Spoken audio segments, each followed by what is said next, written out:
हम अपने आप को अपडेट ना करते तो आज इनेबलर्स ही ना होता। 2 दिन के अंदर वो कंप्लेंट रिजॉल्व होनी चाहिए। कोई कोर्स नया स्टार्ट होने वाला होता है, हम उससे पहले उसकी अपडेशन कर देते हैं। पाकिस्तानी लोग हमारी मार्केट में they want to do freelancing because उनके पास इन्वेस्टमेंट की कमी है। वो फीमेल्स जो घर में है, जो घर से काम करना चाहती हैं, उनके लिए हमने उसकी रेट्स को बहुत डिक्रीज किया। अगर आप कंपटीशन में देखें तो कंपटीशन में हमारे से भी ज्यादा होंगी प्राइसेस। वही फीस रखी हुई है। हमने कहा जी कि ये लोगों पे बाकी चीजों का बर्डन आया तो ये बर्डन हम एटलीस्ट ना डालें। हम उस चीज के ऊपर काम करना ही नहीं चाहते जहां मेहनत हो। अभी हमने 100 घंटे नहीं लगाए और हम कह देते हैं जी हम उसमें मास्टर हो जाएंगे, पॉसिबल नहीं है।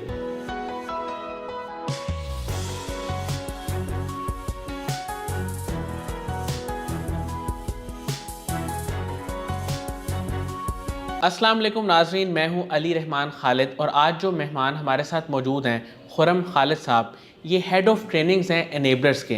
हम इनसे जानेंगे एनेबलर्स के बारे में थोड़ा और डिटेल में कि एनेबलर्स किस तरह काम करता है और ख़ास तौर पे ट्रेनिंग से रिलेटेड जो इन्फॉर्मेशन है उससे रिलेटेड कुछ सवालात हम आज इनसे करेंगे। अस्सलाम वालेकुम खुर्रम साहब, कैसे हैं आप? ठीक हैं? वालेकुम अस्सलाम जी, बिल्कुल ठीक ठाक। अली भाई आप बताएं। अल्हम्दुलिल्लाह।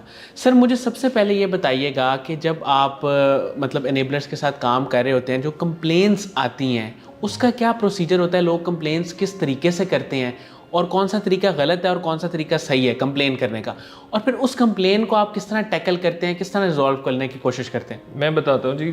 उसके अंदर देखें कंप्लेंट करने का एक क्योंकि सिंस हमने बहुत ज़्यादा पॉपुलैरिटी जो है वो सोशल मीडिया में और हमारी मार्केटिंग जो है वो सोशल मीडिया पे है, हर चीज़ सोशल मीडिया पे है, तो किसी को भी लगता है कि वो सोशल मीडिया पे जाके कंप्लेंट कर देगा।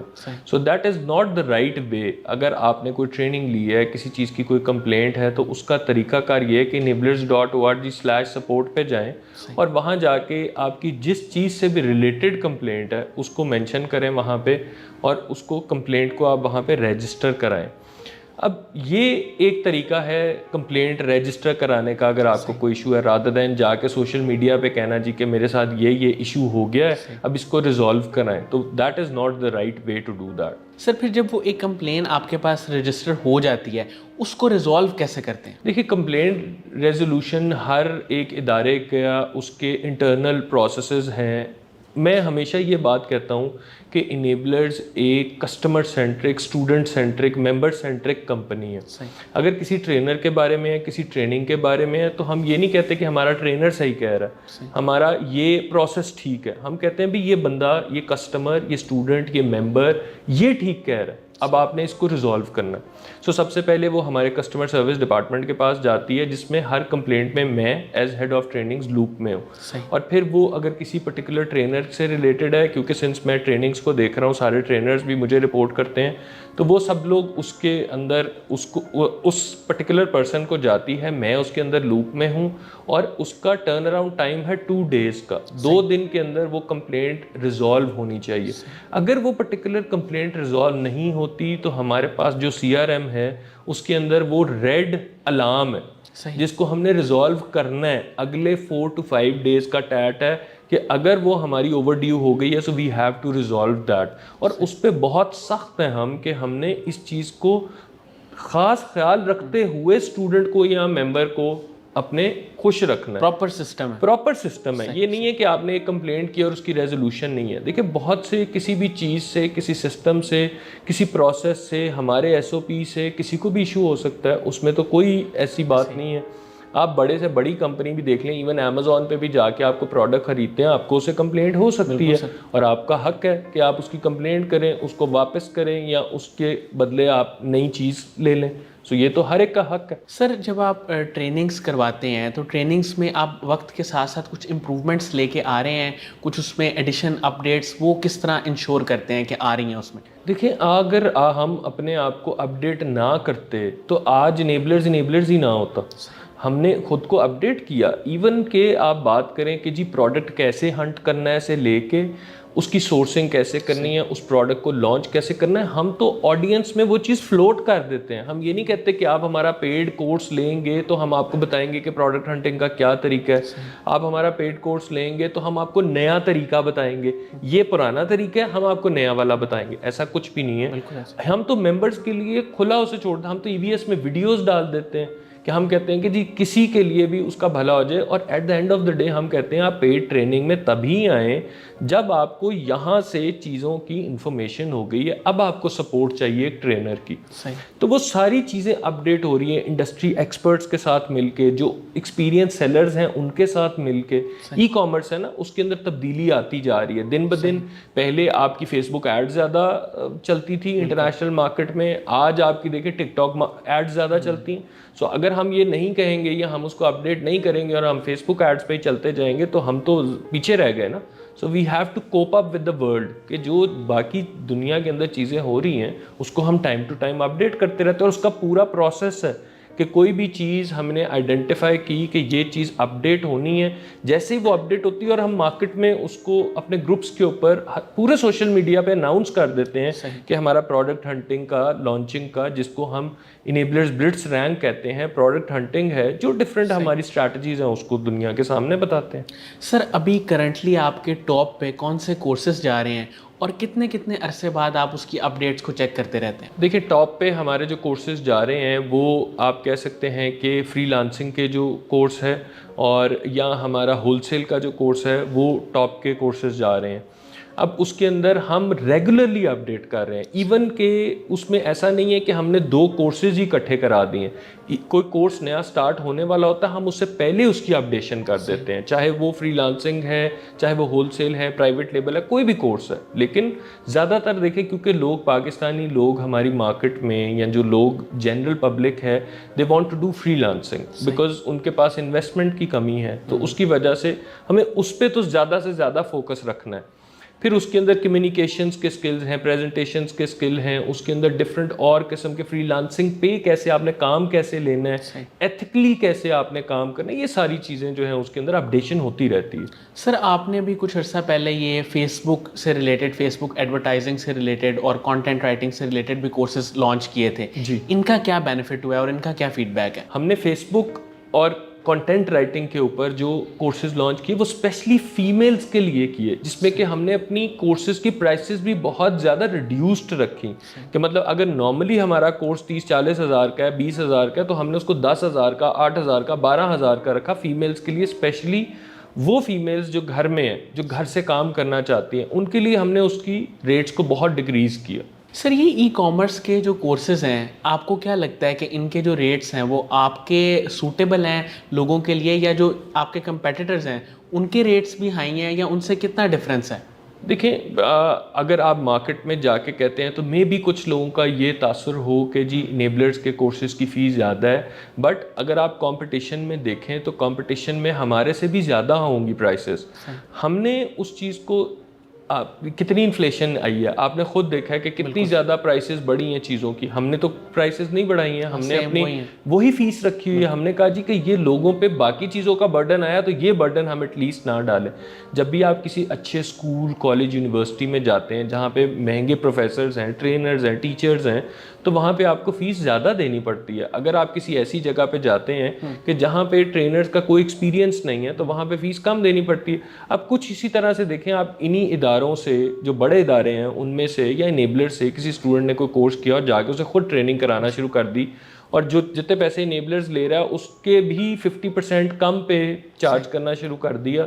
तो क्योंकि उसकी इतनी ज़्यादा लॉजिस्टिक्स नहीं है, उसके ऑपरेशंस इतने बड़े नहीं है, उसके 30-40 दफ्तर नहीं है, उसका स्टाफ नहीं है, उसका स्टार्टअप है। वो एक जगह पे बैठ के एक नॉर्मल से छोटे से प्रेमिसेस के अंदर वो ट्रेनिंग्स करा रहा है। सो उसकी वो कॉस्ट नहीं है जो हमारी कॉस्ट है। सो वी हैव टू, और फिर भी ये चीज़ जहन में रखते हुए हमने अपने कोर्स की फीसेस नहीं बढ़ाई। सर अभी इस वक्त जो स्किल्स हैं आपके ख्याल में टॉप ऑफ द लिस्ट वो कौन से 2-3 ऐसे स्किल्स हैं जो आप स्टूडेंट्स को भी एडवाइस करेंगे जो आना चाहते हैं, एनेबलर्स को ज्वाइन करना चाहते हैं, कि वो घर बैठे इन स्किल्स पे पहले काम कर लें, वो बताइए? देखिए, सबसे पहले तो उन स्किल्स में फ्रीलांसिंग को देखें। अगर आपके पास इन्वेस्टमेंट नहीं है, आप सेलर नहीं बनना चाहते, तो आप फ्रीलांसिंग के ऊपर फोकस करें। अच्छा, अगर आप कहते हैं कि मेरे पास कुछ थोड़े बहुत पैसे हैं, तो लोकल ई कॉमर्स मार्केट भी बहुत ज़्यादा बूम कर रही है पाकिस्तान की। उसके ऊपर भी फोकस कर सकते हैं कि आप लोकली देखें आप किस तरह से अपनी वेबसाइट बिल्ड कर सकते हैं, उस पर किस तरह से चीज़ें बेच सकते हैं। अगर इंटरनेशनल मार्केट की हम बात करें और स्किल्स की बात करें, तो फ्रीलांसिंग के अंदर आपके पास दो स्किल्स जो हैं वो, अगर हम इसको डिवाइड करें दो डिफरेंट मॉडल्स के ऊपर, जो कि एक प्राइवेट लेबल है, एक होलसेल है। तो प्राइवेट लेबल में लॉन्च कराना प्रोडक्ट, उसको रैंक कराना, और फिर एक और स्किल बहुत इंपॉर्टेंट है कि अकाउंट किसी वजह से भी बंद हो जाना। अगर आपने अमेज़ॉन की पॉलिसी अडहर नहीं की तो आपका अकाउंट बंद हो गया, आपने उसको रीइंस्टेट कराना, तो लोग 700, 800, $1000 लेते हैं एक अकाउंट को रीइंस्टेट कराने का। सो वो 2-3 लाख रुपया है। अगर किसी का 50,000 तनख्वाह है तो उसको 5-6 महीने के पैसे उसने उसी स्किल से बना ली। फिर इसी तरह आपके पास अगर होलसेल मॉडल के अंदर आप आ जाएँ तो आपको IP इन्फ्रिंजमेंट्स आती हैं, आपको सोर्सिंग बहुत इंपॉर्टेंट है, सिंस आपने एक ऐसी सोर्सिंग प्राइस ढूंढ के देनी है सेलर को जिसमें उसके मार्जिन्स बहुत अच्छे हों। तो वो सोर्सिंग के लिए आप अपने आप को तैयार करें कि हमने अच्छी सोर्सिंग कैसे करके देनी है। तो ये स्किल्स हैं बहुत इंपॉर्टेंट। सर कुछ स्टूडेंट्स आते हैं, वो ई कॉमर्स में काम करते हैं कुछ अर्सा, वो या उसको सीखने की कोशिश करते हैं, आप इस तरह कह लें, लेकिन उसके बाद वो छोड़ देते हैं ई कॉमर्स के काम को और थोड़ा सा डीमोटिवेट भी हो जाते हैं। आपके ख्याल में इसकी एक्चुअल रीज़न क्या है? देखिए, एक्चुअल रीज़न ये है कि लोग कंसिस्टेंटली काम नहीं करते, पेशेंस नहीं है हम लोगों के अंदर। हम चाहते हैं कि हमें रातों रात कहीं से पैसा आ जाए। हम उस चीज़ के ऊपर काम करना ही नहीं चाहते जहाँ मेहनत हो। सही। हम तो मेहनत से भागी हैं, हम तो भागते हैं एज ए नेशन। तो किसी भी चीज़ के अंदर देखें, कितनी दफ़ा हमने ये चीज़ सुनी, मैंने पता नहीं कितनी दफ़ा कह दी है कि कोई काम को मास्टर करने के लिए आप 10,000 घंटे उसमें लगाएंगे तो आप मास्टर होते हैं। अभी हमने 100 घंटे नहीं लगाए और हम कह देते हैं जी हम उसमें मास्टर हो जाएंगे, पॉसिबल नहीं है। जितनी भी आप सक्सेस स्टोरीज देखते हैं या जो लोग किसी तरह से कामयाब हैं, उनकी 6-8 महीने, साल तक की मेहनत है। उस मेहनत के बाद जाके वो कामयाब हुए। बहुत ज़्यादा लकी लोग होते हैं कि जी उन्होंने जैसे ही कोर्स किया, ट्रेनिंग की, या उनकी बैकग्राउंड कम्युनिकेशन की, प्रेजेंटेशन की इतनी अच्छी है कि उनको फ़ॉरेन क्लाइंट्स मिल जाते हैं और काम मिल जाता है। बट अदरवाइज़ तो इसको जब तक हम 6-8 महीने, साल का टाइम नहीं देंगे किसी भी दुनिया के स्किल को, कुछ भी आप सीखने चले जाएं, आप नहीं ये कह सकते जी कि मैं 2 महीने का कोर्स करके इसका मास्टर बन जाऊंगा। जब तक आपने एक्सेप्शंस होती हैं, कुछ एक्सेप्शंस हैं जी, कुछ एक्सेप्शंस हैं। ये हमें अब खुद को चेंज करना चाहिए। हमें अपने अंदर ये तब्दीली लेके आनी चाहिए कि हम जो भी चीज़ करने जा रहे हैं वो फुली फोकस्ड करें। यस, आप ये ज़रूर कह सकते हैं कि अगर मैं फोकस के साथ करूँगा तो मेरा किचन नहीं चलेगा, मेरे पास खाने को पैसे नहीं है। तो कब ये हम कह रहे हैं या कोई भी ये कह रहा है कि आप सारा कुछ छोड़ के स्किल को करें ना, आप अपनी नींद कम कर लें, अपने एंटरटेनमेंट आवर्स कम कर लें और इसको बढ़ा लें। आप इस चीज़ को स्किल लर्न करने पे बढ़ा लें। आप जहां 8 घंटे सोते हैं 6 घंटे सो लें, 5 घंटे सो लें। जहां आप 2 घंटे दोस्तों के साथ गप्पे मारते हैं, टिकटॉक पे लगे रहते हैं या रील्स देखते रहते हैं, उसको थोड़ा टाइम को रिड्यूस करें और प्रोडक्टिवली काम करें।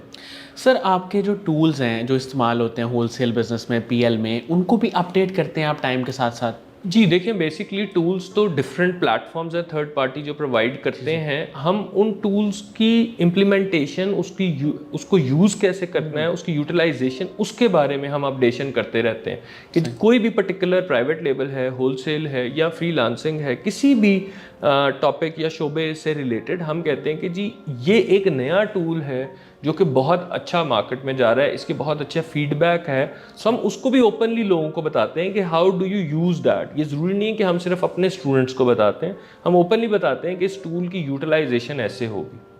सर ये जो सक्सेस स्टोरीज़ होती हैं उसको भी कुछ लोग फेक कहना शुरू कर देते हैं। उसकी एक वजह ये है कि उनकी एक मंथ में अगर 4 या 5 लाख अर्निंग है, अगले मंथ में उनकी इससे थोड़ी कम हो जाती है, तो इससे फेक तो साबित नहीं होता ना। इसमें मुझे ये बताइएगा कि फ़िक्स्ड अर्निंग होनी चाहिए आपकी थ्रू आउट ई कॉमर्स में, या फ़िक्स्ड अर्निंग नहीं होती? देखिए, फ़िक्स्ड अर्निंग आप किसी भी दुनिया में जब आप बिज़नेस डेवलपमेंट कर रहे हैं, आप क्लाइंट हंट कर रहे हैं, तो ज़रूरी नहीं है कि आपकी वो फ़िक्स्ड अर्निंग ही हो। किसी महीने हो सकता है आपने ₹1,00,000 बनाया, किसी महीने 2 लाख बनाया, किसी महीने 4 लाख बनाया। तो आप उसकी कंसिस्टेंटली ये कह सकते हैं कि जी मैंने 6 महीने में 6 लाख बनाया, तो डिवाइडेड बाय 6 किया तो एवरेज मैंने ₹1,00,000 महीना बनाया। अगर आप कह रहे हैं कि सक्सेस स्टोरी फेक है और वो बंदा आज वो काम ही नहीं कर रहा, तो ये उस बंदे का इशू है कि वो आज उस पर काम नहीं कर रहा। जब हमारे पास वो बंदा आया था, हमने उसको वेरीफाई किया, इवन हमने अपनी वेरिफिकेशन को और सख्त कर लिया। हमने कहा है कि भाई आपने 6-8 महीने की स्टेटमेंट लेके आनी है, हम उसको 100% वेरीफाई करेंगे चीज़ें कि कहाँ से पैसे, इवन आपके क्लाइंट से भी बात करके उसको पूछेंगे, वेरीफाई करेंगे, and then we will publish. क्योंकि हम जब किसी की सक्सेस स्टोरी पब्लिश कर रहे हैं, दैट मीन्स हम उस इकोसिस्टम में उस बंदे को सामने लोगों के लेके आ रहे हैं। तो क्लाइंट इन्वेस्टर्स आएंगे, at the end of the day उनसे काम कराएंगे, और अगर वो क्वालिटी काम नहीं करेंगे तो वो हमारे इदारे पे नाम आता है ना कि जी इन्होंने इसको पढ़ाया, इसको ट्रेन किया, अब इसको काम नहीं आता। तो हमने उसकी वेरिफिकेशन और सख्त कर दी है।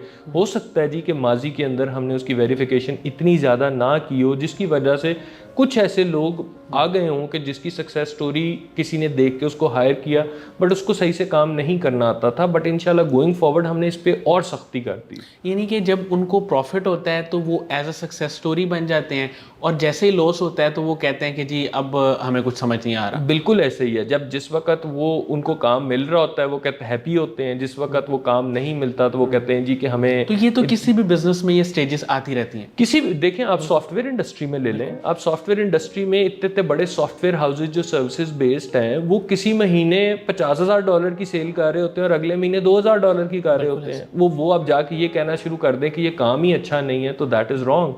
अब बात यह है कि हमने कितनी मेहनत, या तो हमने, अगर मैं as a freelancer for example अपनी बात करता हूँ कि मैं फ्रीलांसर काम कर रहा हूँ, तो मेरे पास एक डेडिकेटेड बंदा बिजनेस डेवलपमेंट का है जो काम ढूंढ रहे हैं। मुझे तो टेक्निकल स्किल आता है ना, मैं तो काम कर सकता हूँ।